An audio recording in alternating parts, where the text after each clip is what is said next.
He didn't know it was Bruce Lee. That's what they'll say later, when the footage leaks. When the Navy SEAL who challenged a random person in the audience discovers the quiet man sitting beside a woman with calloused knuckles and a secret that could save his life. But before the challenge, before the fight, before the SEAL collapses in a parking lot and the woman he humiliated holds his heart between her hands, literally medically with compressions that crack his ribs, there is this, a woman named Mei Lin Park sitting in the third row of a military exhibition hall, her fingers wrapped around a paper cup of cold tea, watching the man she coaches pretend to be ordinary. She has spent 6 years hiding. Tonight she will stop. If you stay until the end, you'll watch a woman branded a fraud prove she is the only person alive who knows the cure. And you'll watch a man who has never lost a fight lose everything that matters and win it back on his knees. The tea had gone cold 20 minutes ago, but Mei Lin kept her fingers locked around the cup because it gave her hands something to do besides shake. The exhibition hall smelled like floor wax, sweat, and the particular metallic bite of adrenaline that rolls off young men in dress uniforms when they want to impress each other. 300 seats, most of them filled. The stage held blue mats, a microphone stand, and a 6'2" Navy SEAL named Commander Garrett Cole, who was currently demonstrating a rear naked choke on a volunteer from the Marines. Mei Lin watched his hands. Not the technique. She'd seen rear naked chokes 10,000 times. She watched how his right thumb curled inward when he locked the hold. A subtle compensation, a tiny flinch of the tendon that no one in this room would notice unless they had spent their adult life studying the architecture of a fighter's grip. She noticed. She also noticed the tremor. It was small. It lived in the webbing between his thumb and forefinger, a flutter so brief it could have been excitement. But Mei Lin had trained under Master Huang, who had trained under Dan Inosanto, who had trained under Bruce Lee himself. She knew what nerve damage looked like when it was trying to hide inside a powerful hand. Commander Cole released the Marine, clapped him on the shoulder, and picked up the microphone. He was handsome the way a weapon is handsome, efficient bone structure, jaw cut for impact, gray eyes that swept the room like a targeting system. His dark hair was cropped close, and he moved with the terrifying economy of a man whose body had been built for one purpose and used for it repeatedly. "Anybody else?" His voice carried without effort. The grin he wore was confident, earned, and exactly 1 degree past arrogant. "Come on, I just showed you the basics. Anybody in the audience think they can counter?" Beside Mei Lin, in the seat to her left, Master Jun Tanaka, 71 years old, 5'6", wearing a cardigan, uncrossed his legs and leaned forward. "No." Mei Lin put her hand on his arm. "Don't." But Jun was already raising his hand. Garrett's gray eyes tracked the movement. His grin widened. "Sir? You sure about that?" "Quite sure," Jun said pleasantly. A ripple of laughter moved through the crowd. Mei Lin's stomach dropped. She knew what they saw. An elderly Asian man in a cardigan volunteering to grapple a special operations officer. She knew what they didn't see. Jun Tanaka had been Bruce Lee's last private student. He had been sparring partners with Lee in the final year of Lee's life. His hands, small, weathered, deceptively gentle, had been shaped by the same philosophy that revolutionized martial arts worldwide. And Mei Lin knew one more thing they didn't see: Jun's heart condition. The arrhythmia that had ended his competitive career. The reason she was here, his corner coach, his medical monitor, the woman who carried nitroglycerin tablets in her jacket pocket and could read his pulse from the color of his earlobes. Jun stood. He buttoned his cardigan. He walked to the stage. "Hold on." A woman's voice from the side of the stage, sharp, performative. Captain Diana Voss, the event coordinator, stepped into the light. Blonde hair pinned in a regulation bun. Clipboard against her chest. She looked at Jun, then at Mei Lin, and something cold moved behind her eyes. "Sir, for liability purposes, I need to confirm you have no formal training." Jun bowed slightly. "I stretch in the mornings." More laughter. Diana's mouth thinned. She waved him forward. Mei Lin stood without deciding to. Her cold tea splashed against her wrist. She moved to the edge of the stage, close enough to see Jun's earlobes, pink, normal, and close enough to see Garrett Cole's hands up close. The tremor was worse than she'd thought. It wasn't excitement. It was the early signature of peripheral nerve compression. Probably C6-C7 radiculopathy, aggravated by years of choking and being choked. Left untreated, it would cost him his grip within 18 months. Left untreated longer, it would cost him his career. She knew this because she had a doctorate in sports neurology that no one in this room would believe she held, because a woman named Diana Voss had made sure the credential was stripped from every database that mattered. "Ready when you are, sir," Garrett said. He dropped into a loose fighting stance. Respectful but not serious, he thought this would be gentle. June moved. What happened next took 4 seconds. June stepped offline, redirected Garrett's reaching hand with a wrist manipulation so precise it was almost invisible, and placed his open palm against Garrett's sternum. Not a strike, just pressure, perfectly located, at the exact angle that disrupts balance without causing harm. Garrett Cole, 6'2", 220 pounds of elite military training, sat down on the mat as if someone had unplugged his legs. Silence. June stepped back, adjusted his cardigan, and said, "You have a nerve problem in your right hand. You should see someone about that." Garrett stared up at him. His gray eyes were wide. For the first time, his face held no performance, just raw, unguarded shock. His gaze shifted from June to the woman standing at the edge of the stage with cold tea on her wrist, and something in his expression locked onto Mei Lin with a focus that made her breath catch. "Who are you?" he asked. He was talking to June, but he was looking at her. Mei Lin said nothing. She looked at June's earlobes, still pink, and she stepped back into the crowd. But Garrett's eyes followed her. She felt them on the back of her neck, warm and persistent, the way you feel the heat of a lamp when someone tilts it in your direction. She made it to the lobby before he caught up. "Ma'am," his voice behind her, formal. The arrogance was gone. "Ma'am, please wait." She turned. He was closer than she expected. Under the fluorescent lobby lights, his gray eyes had flecks of blue in them, and the tremor in his right hand was visible now, a rapid, involuntary flutter that he was trying to hide by pressing his fist against his thigh. "The man I just embarrassed myself in front of," Garrett said carefully. "He said I have a nerve problem. He's right. I've seen 4 specialists. None of them can figure out why the standard treatments aren't working." He paused.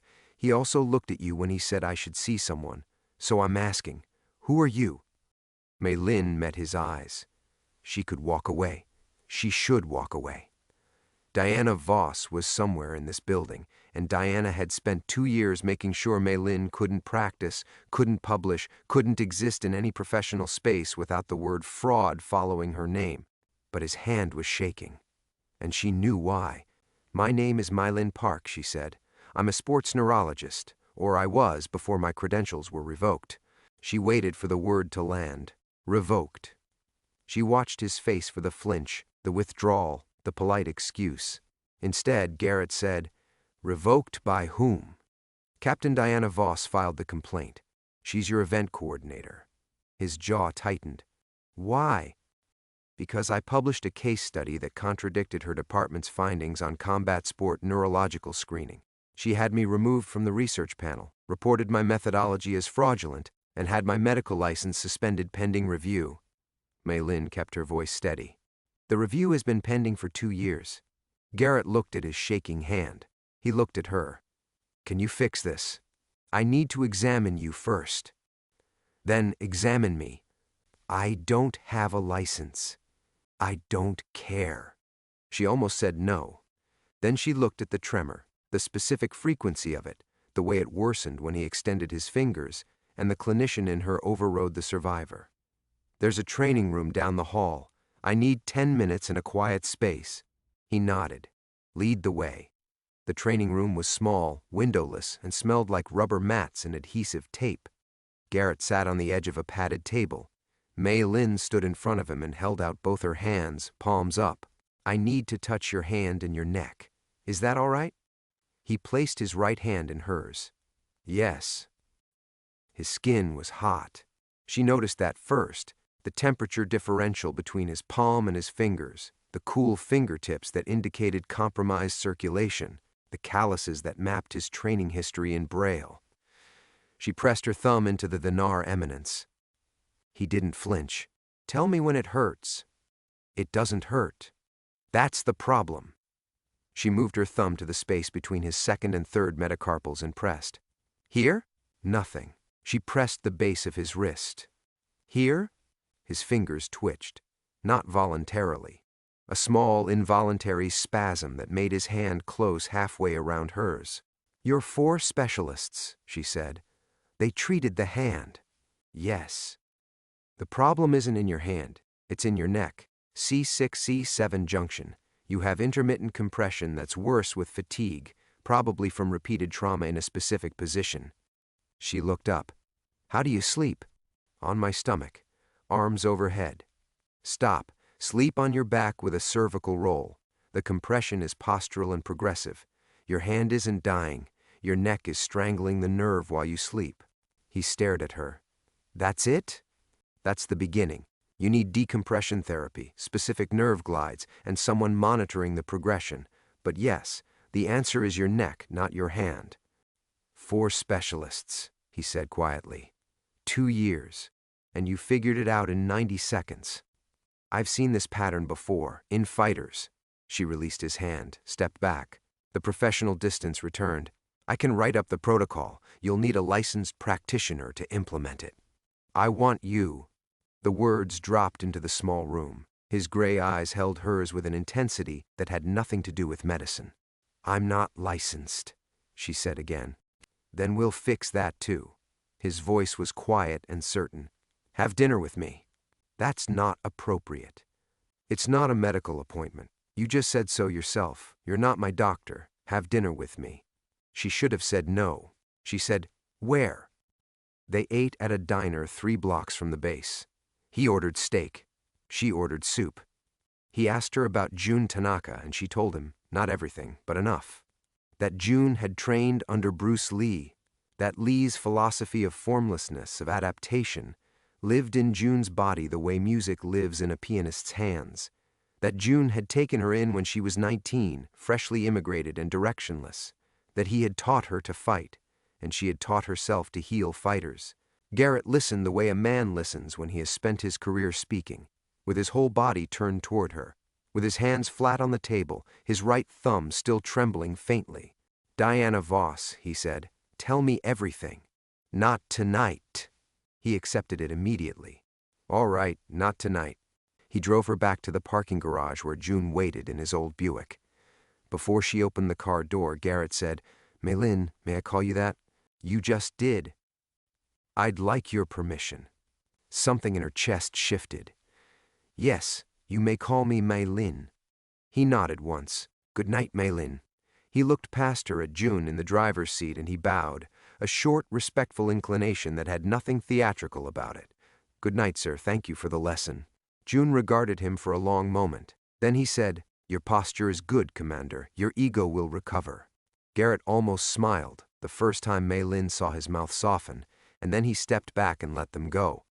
2 days later, he found her at the community gym where she worked as an unlicensed trainer, doing soft tissue therapy under the table for fighters who couldn't afford real doctors.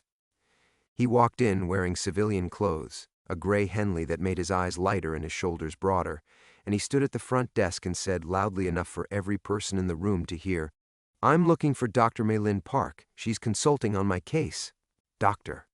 He said it without flinching. The word hit the room like a flare. 3 of her clients looked up. The gym owner, a retired boxer named Sal, raised his eyebrows. Diana Voss had made sure no one called her doctor. Garrett Cole called her doctor in public, in front of witnesses, with the weight of his rank and reputation behind the word. Mei-Lin came out of the back room with tape on her fingers and her hair pulled up. "Commander." "I slept on my back with the cervical roll. The tremor decreased by half overnight. I need you to teach me the nerve glides." He held up his right hand. It was noticeably steadier. "Please." She taught him in the back room. She stood behind him, guided his arm through the extension pattern, chin tucked, shoulder depressed, wrist extended, fingers spread, and her fingertips grazed the tendons in his neck. He held perfectly still. "This position," she said. "Hold for 10 seconds.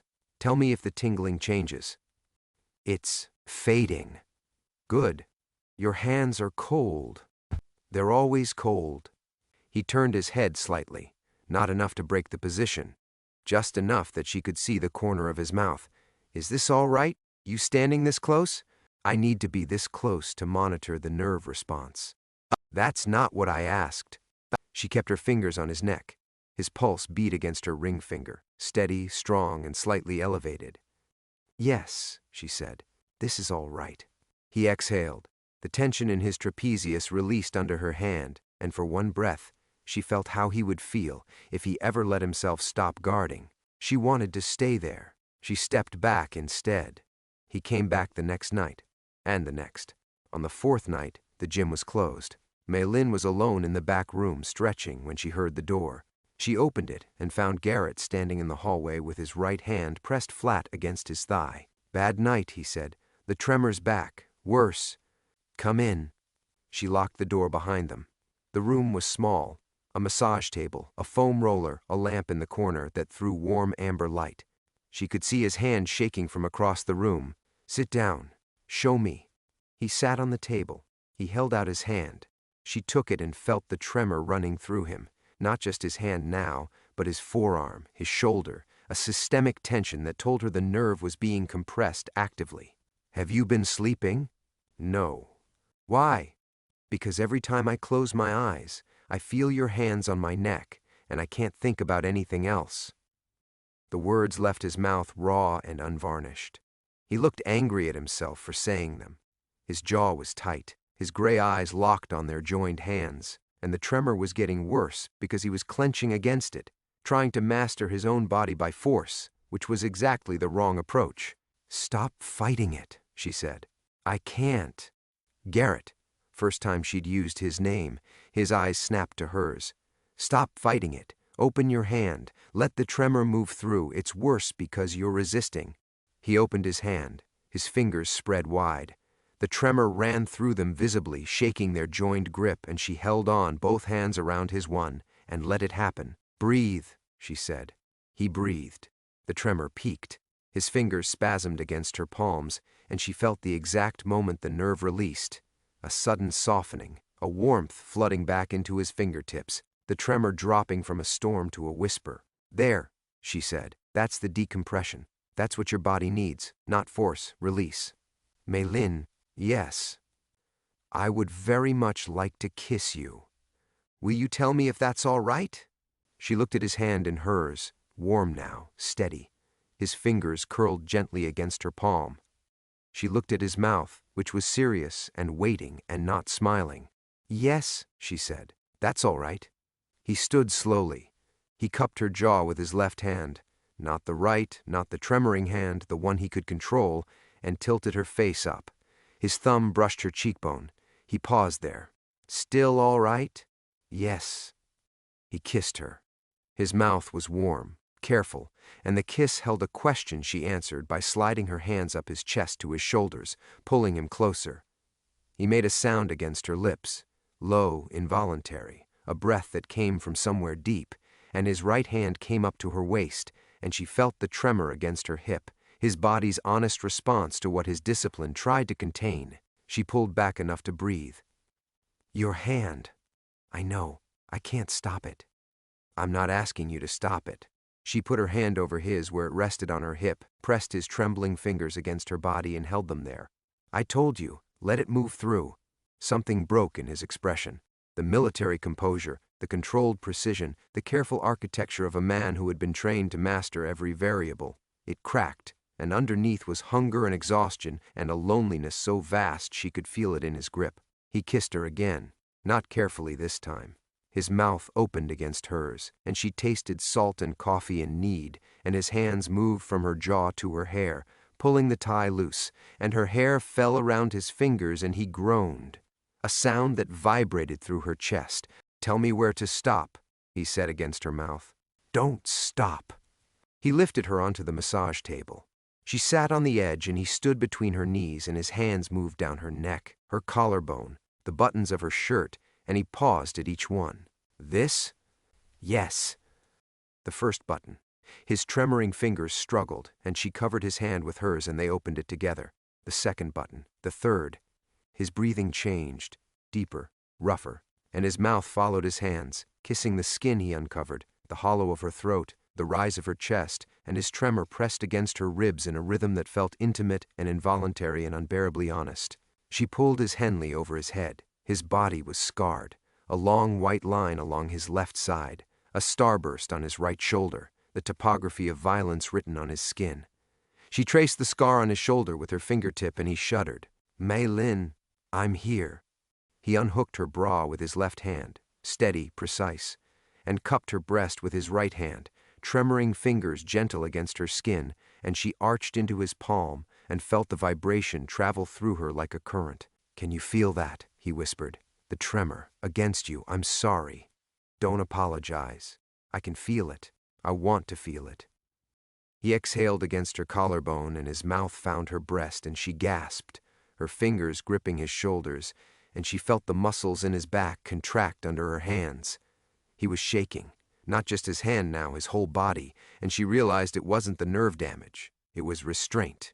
"Garrett, I said don't stop."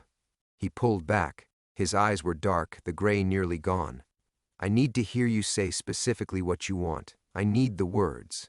I want you, all of you, here, now." He lifted her hips and slid her pants down. His tremoring hand traced up the inside of her thigh, and she pressed against his touch. He knelt. His mouth found the inside of her knee, traveled upward, and she fell back on the table and gripped the edges as his mouth reached the center of her, and his trembling fingers pressed against her hip, holding her, shaking against her skin. She came apart with his name in her mouth. Her body arched off the table, and his hands, both of them, one steady and one trembling, held her through it, and the contrast between the two grips was so precise, so perfectly mismatched, that she felt it imprint itself on her nervous system permanently. He stood. She sat up, breathless, and reached for his belt. "May I?" "God, yes." She undressed him with clinical hands that were no longer clinical. He was hard and ready, and when she guided him forward, he paused at the threshold and pressed his forehead against hers. "Still?" "Still, yes, still." He entered her slowly. The tremor ran through his right arm where it braced against the table beside her, and she wrapped her legs around his waist and pulled him deeper, and he groaned against her neck, a sound she would hear in her sleep for the rest of her life. They moved together. His rhythm was controlled at first, disciplined, military in its precision, and she broke it.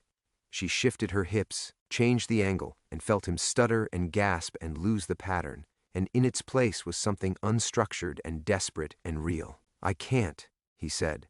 "Mei Lin, I'm going to let it move through." He came with a broken sound, and his right hand gripped her hips so hard the tremor disappeared entirely. The nerve compressed, the shaking stopped, and for 3 heartbeats his hand was perfectly still against her body. Then the tremor returned, gentle now, and he collapsed against her shoulder and breathed. She held him. His weight was enormous and warm and present. She could feel his heartbeat against her chest, rapid, slowing, finding its way back to baseline. After a long time he stood. He dressed in silence. He would not look at her. "Garrett, I need to go." He left. The door closed softly behind him.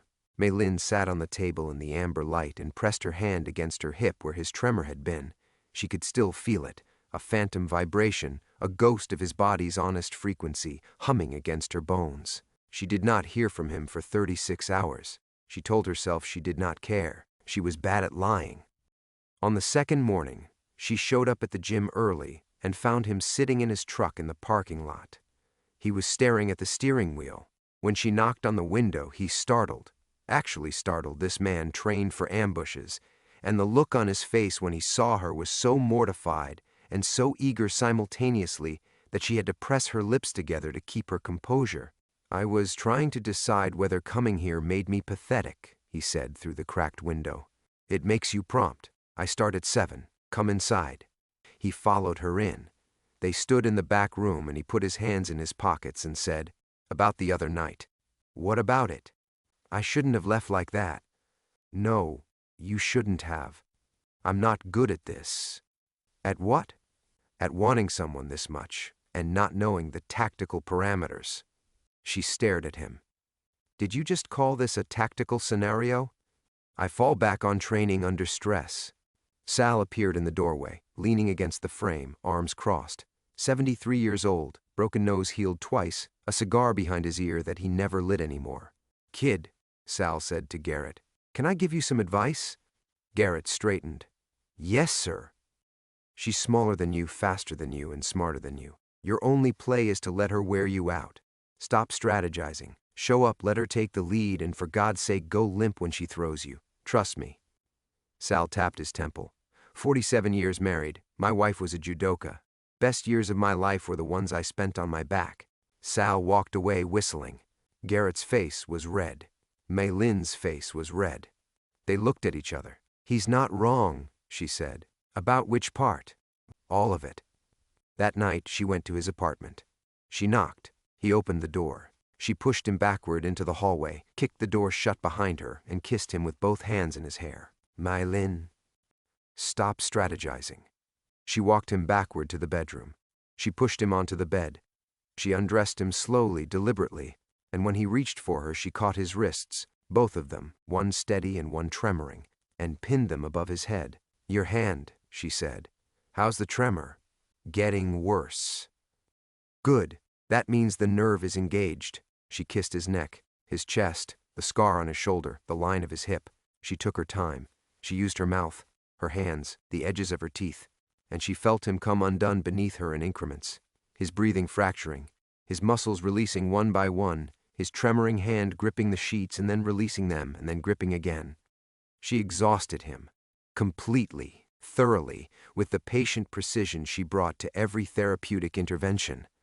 When he finally shuddered and gasped and went still beneath her, she lay down beside him and he rolled toward her and pulled her against his chest with both arms, his tremoring hand flat between her shoulder blades, and he fell asleep holding her. She listened to his breathing. She felt the tremor against her spine, a small, honest frequency that told her exactly what his nervous system was doing. It was slowing, calming, releasing. In the morning, he was already awake when she opened her eyes. He was watching her with an expression she'd never seen on a military face before.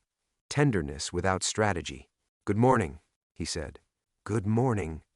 I want to make you breakfast, but I also want to stay here. What do you want?"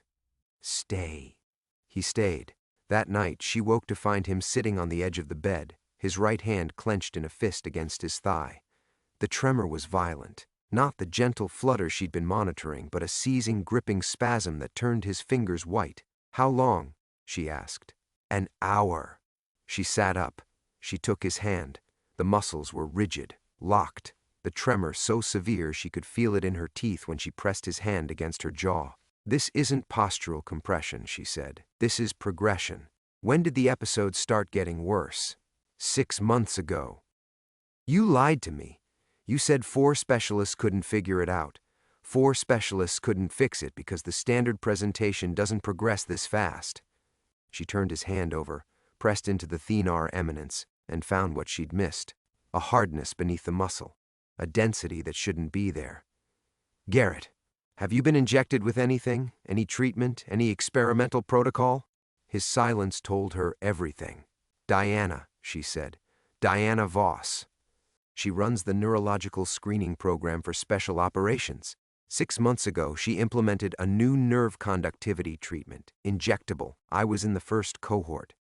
The treatment I published against, the one I said was causing accelerated nerve degeneration, the paper she had retracted. Yes. She's poisoning you. The injectable is a corticosteroid compound that causes localized nerve sheath deterioration. I documented it. I proved it. She buried the proof and buried me." He looked at his shaking hand in hers. "Can you fix it?" "I already know the reversal protocol. I designed it 2 years ago before she had me shut down. Targeted nerve decompression with an antagonist compound, but I can't administer it without a license." "Then we get your license back." "You don't understand. She's connected. She's—" "Mei Lin," his voice was quiet and absolute. "She's hurting people. She hurt you. She's killing my hand and she's done the same to others. I have access to every medical record in the Special Operations Command. Tell me what to look for and I will find the proof." They talked until dawn. She explained the neurology. He explained the military bureaucracy. She drew diagrams on the back of a pizza box. He took notes on his phone with his left hand while his right hand lay in her lap, tremoring, and she held it absently while she talked, her thumb pressing the decompression points by instinct, and neither of them acknowledged that this was the most intimate thing either of them had ever done. 3 days later, Garrett collapsed in a parking lot. Mei Lin was 30 feet away. She heard the impact, his knees hitting asphalt, and she ran. He was on the ground, his body rigid, his right arm seized from shoulder to fingertips, and his left hand was reaching for her. Mei Lin, I need to tell you. His eyes rolled back, his body convulsed. The tremor consumed him entirely, spreading from his hand through his arm into his chest, and his heart stuttered. She could see it in the color of his lips, the sudden blue that meant cardiac arrhythmia triggered by the corrupted nerve signal. No. She dropped to her knees. She rolled him onto his back. She started compressions. His ribs cracked under her palms. She felt them give, and she kept going, counting, breathing for him, her hands on his chest keeping his heart moving by force. Stay with me, Garrett. Stay. She reached into her jacket pocket, the nitroglycerin she carried for June. She slipped a tablet under Garrett's tongue. Not standard protocol, not textbook, but the vasodilation would buy time for the nerve signal to reset. Someone call 911, she screamed. People were running, voices, sirens, distant. Mei Lin kept compressing, and between compressions she leaned down and said into his ear, "The injectable Diana gave you is destroying your nerve sheaths. I can reverse it. I have the protocol. I've had it for 2 years. I didn't tell you because I thought if you knew I had the cure, you'd only want me for the medicine. I thought it would prove her right, that I'm a fraud who manipulates patients." His body convulsed. The tremor surged. "Listen to me. The protocol uses a targeted antagonist that binds to the corticosteroid residue and allows the nerve sheath to regenerate. I synthesized a small supply. It's in my apartment, in the refrigerator, in a brown paper bag marked lunch because I'm paranoid. It can save you." His lips were still blue. His heartbeat was erratic under her hands. She compressed harder. Her arms burned. "Do you hear me? I had the cure the whole time. I hid it because I was afraid. How could you want me after that? How could you—" His left hand caught her wrist. Weak, barely a grip, but intentional. His lips moved. No sound, but she read them. "How could I not love you more?" The ambulance arrived. Paramedics took over. She gave them the clinical picture. Nerve-induced cardiac arrhythmia, probable corticosteroid neurotoxicity. Sublingual nitroglycerin administered. And they looked at her with the skepticism she'd learned to expect, but they also looked at the man on the stretcher whose heart was beating because she'd cracked his ribs keeping it going, and they listened. At the hospital, she called June. June called Dan Inosanto. Inosanto called a medical board contact in Sacramento. Within 4 hours, Mei Lin had an emergency provisional license. Temporary, conditional, but legal. She administered the antagonist compound herself. She stood beside Garrett's bed, inserted the 4, calibrated the dosage by body weight, and watched his right hand. The tremor peaked. His fingers spasmed wide, then curled, then shook so violently the bed rail rattled. Then it slowed, and stopped. His hand lay still on the white sheet. His fingers were warm. His color was returning. Gray eyes open, focused, finding her. "Hi," he said. "Hi. Did you save my life in a parking lot?" "I broke your ribs in a parking lot. The saving part is still in progress. You said something. While I was down, you said you had the cure the whole time." "I did." "You said you hid it because you thought I'd only want you for the medicine." "Yes." "Mei Lin, I fell in love with you before I knew you were a doctor. I fell in love with you when you stood at the edge of that stage and looked at my hand and saw what was wrong with me when no one else could. I didn't fall in love with your protocol. I fell in love with the woman who carries nitroglycerin for an old man in a cardigan." She sat down on the edge of his bed. She took his right hand, still now, warm now, his fingers curling around hers with steady, intentional pressure. "I love you," he said. The whole sentence, complete, unbroken. Diana Voss arrived at the hospital 40 minutes later. She came with a JAG officer and an intent to file charges: unlicensed medical practice, unauthorized treatment of military personnel, endangerment. She walked into the room and found Garrett sitting up, his provisional medical file open on the bedside table, and Jun Tanaka sitting in the corner chair drinking tea wearing his cardigan. "Commander Cole," Diana said, "this woman does not have the credentials to—" "Captain Voss." Garrett's voice was the voice he used for operations. Flat, controlled, devastating. "Sit down." Diana did not sit. "I will not be." "I said sit down." She sat. 6 months ago, you enrolled me and 14 other special operations personnel in an experimental nerve conductivity program. The injectable compound you administered has caused accelerated nerve sheath degeneration in at least 9 of those 15. Dr. Park published a peer-reviewed paper documenting this exact mechanism of harm 2 years ago. You had the paper retracted. You had her license revoked. You buried her research to protect your program and your funding. Diana's face was white. That research was fraudulent. I pulled the medical records, Diana. I have 9 case files showing progressive neurological damage consistent with Dr. Park's findings. I have your signature on every injection authorization, and I have a JAG officer standing behind you who has been listening to every word you've said for the last 3 minutes. Diana turned. The JAG officer, a tall woman with reading glasses and no expression, held up a recording device. "Captain Voss," the JAG officer said, "you are being placed under investigation for medical malpractice, falsification of research findings, and abuse of authority. You will surrender your credentials and accompany me to the Provost Marshal's office." "This is absurd. I was protecting national security. The screening program poisoned people," Garrett said, "including me. The woman you called a fraud is the reason I'm alive. The man in the cardigan is the reason I found her. You manufactured a crisis, blamed the person who identified it, and used military bureaucracy to silence her. That ends now." Diana stood.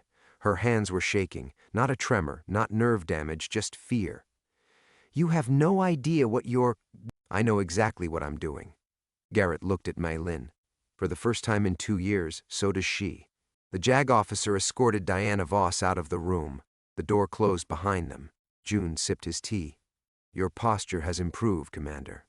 "I had a good teacher." Garrett paused. 2 good teachers." Jun stood, buttoned his cardigan, and walked to the door. He stopped and looked at Mei Lin. "Bruce used to say that the martial artist must be fluid, must be adaptable. He also said that the most powerful technique is the one you don't have to use."